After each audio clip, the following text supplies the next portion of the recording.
तो who which how many का यहाँ आज हम लोग पढ़ने वाले हैं। क्या है हु विच हाउ मेनी का मतलब?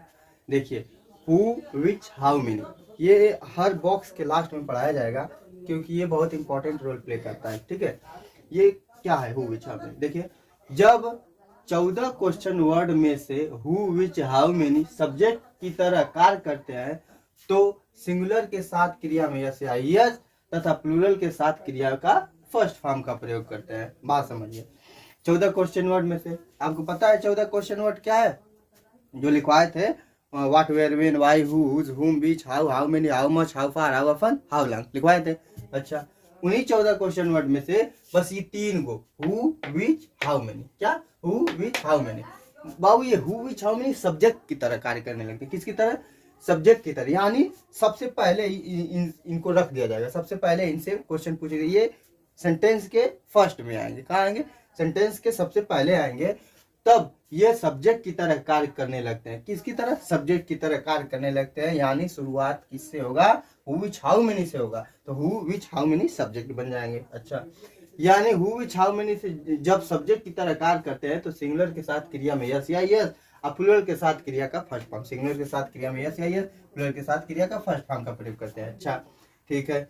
इसका भी अफर्मेटिव निगेटिव दोनों होता है। क्या होता है? अफर्मेटिव में हु विच हाउ मेनी के साथ क्रिया में अगर सिंगुलर है क्रिया तो उसमें यस या यस लगाते हैं। क्रिया प्लूरल है, अगर सब्जेक्ट प्लूरल है तो क्रिया का फर्स्ट फॉर्म लगाते हैं। सब्जेक्ट सिंगुलर है तो क्रिया में यस या यस लगाते हैं। अगर इसी में नॉट जुड़ गया तो निगेटिव हो जाएगा, नॉट जुड़ गया तो निगेटिव हो जाएगा। बट जब निगेटिव हो गया तो डू या डज ला देंगे। ठीक, जब निगेटिव हो जाएगा तो डू या डज का प्रयोग कर देंगे। अच्छा, डू या डज का प्रयोग कर देंगे तो निगेटिव हो जाएगा हमारा।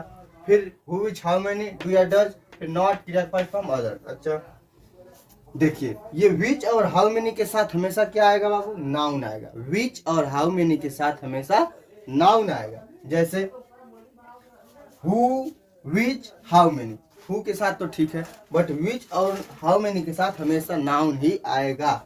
एग्जाम्पल देखिए, समझ में आएगा आपको। कौन तुम्हें इंग्लिश पढ़ाता है? क्या? कौन तुम्हें इंग्लिश पढ़ाता है? सबसे पहले देखिए, कौन, हु की इंग्लिश कौन, विच की इंग्लिश क्या होती है? कौन सा, कौन सी, कौन से। हाउ मेनी की इंग्लिश क्या होती है? क्या? कितना, कितनी, कितने, संख्या के लिए। किसके लिए था? कितना, कितनी, कितने, संख्या के लिए। हु की कौन, और विच की कौन सा, कौन सी, कौन से। हाउ मेनी कितना, कितने, कितने, संख्या के लिए। अच्छा, कौन तुम्हें इंग्लिश पढ़ाता है? कौन का क्या हो जाएगा? हु, आराम से लिख दीजिए हु। ठीक है। अफर्मेटिव, इसमें नेगेटिव नहीं है, यानी क्रिया में यस या यस या फिर क्रिया का प्रयोग करना है, डू या डज का प्रयोग करना नहीं है। तो हु, फिर क्रिया में क्या रहेगा बाबू? नाउन तो है नहीं। विच और हाउ मेनी के साथ केवल नाउन जुड़ता है, इसके साथ नहीं, तो ठीक है। हु, फिर क्रिया में यस लगेगा कि यस लगेगा। कौन तुम्हें इंग्लिश पढ़ाता है? क्या? कौन तुम्हें, तो कौन हमेशा बाबू एक वचन होता है। इसका ध्यान रखना कि हमेशा कौन क्या होता है? एक वचन होता है। अच्छा, तो हु, फिर टीच, इसमें पढ़ाना, पढ़ाना, पढ़ाता है। पढ़ाना क्या है बाबू? क्रिया। पढ़ाना क्या है? क्रिया है। तो क्रिया में यस या यस लगेगा कि नहीं? हाँ लगेगा, क्योंकि हु एक वचन है। ठीक है। हु टीचेज, हु टीचेज, है ना?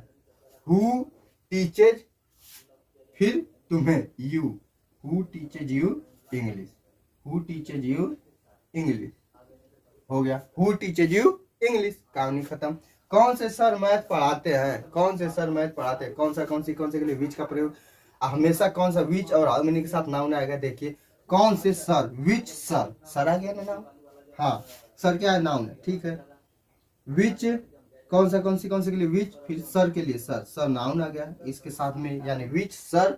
फिर कौन से सर, यानी एक ही सर। कौन से सर, यानी एक ही सर, यानी ये सिंगुलर है। कौन से सर क्या है? सिंगुलर, इसलिए इसमें यस या यस लगेगा। तो पढ़ाना का टीचर होता है, तो विच सर टीचेज, सर कौन से सर मैथ पढ़ाते हैं? विच सर टीचेज मैथ, बस कहानी खत्म। विच सर टीचेज मैथ, कहानी खत्म। कौन से बच्चे स्कूल जाते हैं? तो कौन से बच्चे, तो विच बॉय, बॉय तो होगा नहीं कि क्योंकि कौन से बच्चे हैं, यानी बहुवचन है, बहुत ज्यादा बच्चे हैं। तो विच बॉयज क्या हो जाएगा? विच बॉयज, कौन से बच्चे स्कूल जाते हैं। फिर बहुवचन के साथ बाबू क्रिया का फर्स्ट फॉर्म पता है, विच बॉय गो टू, गो लग जाएगा। नहीं तो अगर कौन सा बच्चा रहता तो विच बॉय गोज हो जाता। बट क्रिया का फर्स्ट फॉर्म लगेगा ये। तो विच बॉयज गोज, कौन से बच्चे स्कूल जाते हैं, गो टू स्कूल। ठीक, समझ में आया। अच्छा, कितने लोग साइकिल से आते हैं, कितने लोग साइकिल से आते हैं। देखिए कितना कितने कितने, हाउ मेनी संख्या के लिए लगता है। तो कितने लोग, तो हाउ मेनी, हाउ मेनी, कितने लोग, how many people, PEOPLE, how many people. ठीक, हाउ मेनी पीपल, कितने लोग साइकिल से आते हैं, how many people come by cycle. ठीक, come by cycle, how many people come by cycle. कैसे, how many people comes by cycle क्यों नहीं है, यस या यस क्यों नहीं जुटा, क्योंकि हाउ मेनी कितने लोग बहुवचन है। ठीक, कितने लोग साइकिल से आते हैं, how many people come by cycle. कहानी खत्म।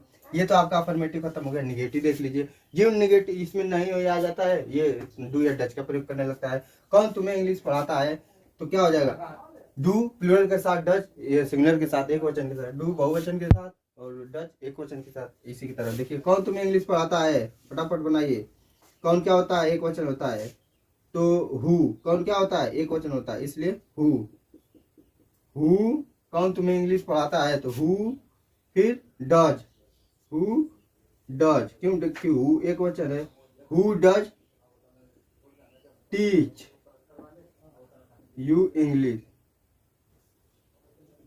कौन तुम्हें इंग्लिश नहीं पढ़ाता है ना, तो हु डज नॉट यहाँ पे लग जाएगा बाबू, क्योंकि डू या डज के बाद नॉट है ना, इसलिए सिंटेक्स के हिसाब से हम लोग चलेंगे।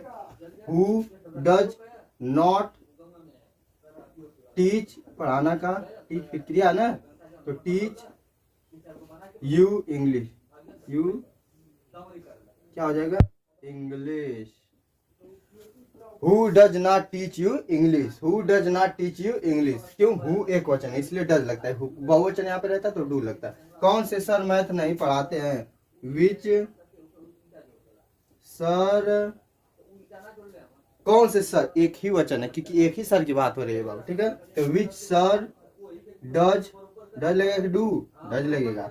विच सर डज नॉट, डू या डज के बाद फिर क्रिया, does not teach, teach math, teach math. Which sir does not teach math. ठीक है, कौन से बच्चे स्कूल नहीं जाते, कौन से बच्चे, यहाँ पे बहुवचन हो गया, कौन से बच्चे, विच बॉयज, विच बॉयज, फिर डू या डज, डू, डू लगेगा क्योंकि बहुवचन है। कौन से लड़के, which boys do not go to school, do not go to school. कहानी खत्म। Which boys do not go to school. अच्छा, कितने लोग साइकिल से नहीं आते हैं, कितने लोग, how many people, how many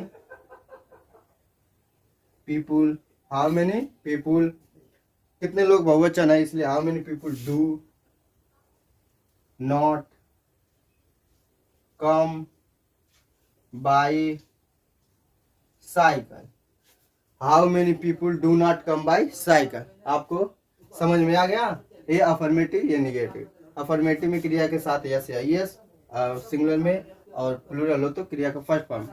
negative में क्या हो जाएगा बाबू, डू या डज आएगा, डू बहुवचन के साथ, डज एक वचन के साथ, विच और हाउ मेनी के साथ हमेशा नाउन आएगा, हु हमेशा सिंगुलर फॉर्म रहता है। ठीक, इसको आप उतार लीजिए।